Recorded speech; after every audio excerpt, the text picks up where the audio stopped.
I think it's really important for American Muslims to emphasize that they are Americans, just like everyone else in this country. They are 99% of the time hardworking, law-abiding, family-oriented citizens of this country.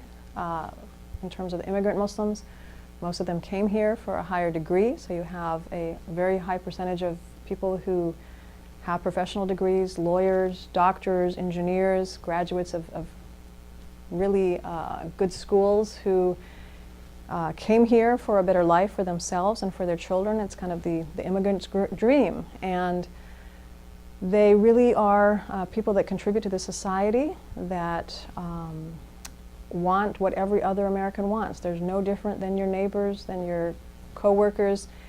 And I think that's the message that is often missing from a lot of these pieces. It's important to know also that Islam is not new to the United States, as is often portrayed.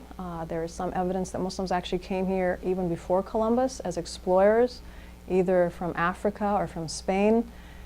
It's also highly possible that Muslims were on board the ship with Columbus because Muslims were quite skilled at navigation. They were leaders in science, in astronomy, in algebra. The very term algebra actually is an Arabic word.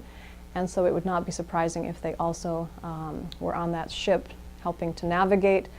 We do know for a fact that a significant percentage of African slaves that were brought here were Muslims. Many of those Muslim African slaves continued to practice their religion long after they were brought here. Some of them were able to actually write Arabic, say their prayers, and we see the influence of those African slaves on areas such as the blues, some of the kind of traditions that are passed on, and we see numerous other examples of the influence of Islam, Arabic, and Muslims on this culture and society. And so it's important when we look at any civilization, any group of people, to not only look at the negative, but to look at their entire contributions. And definitely there have been many. We're blessed to have this new exhibit coming to Los Angeles, and it's touring the United States, called 1001 Inventions, that will really blow your mind if you see how much of what we enjoy in our life today actually came from Muslims, from the clothes we wear, the foods that we eat, again in terms of the sciences.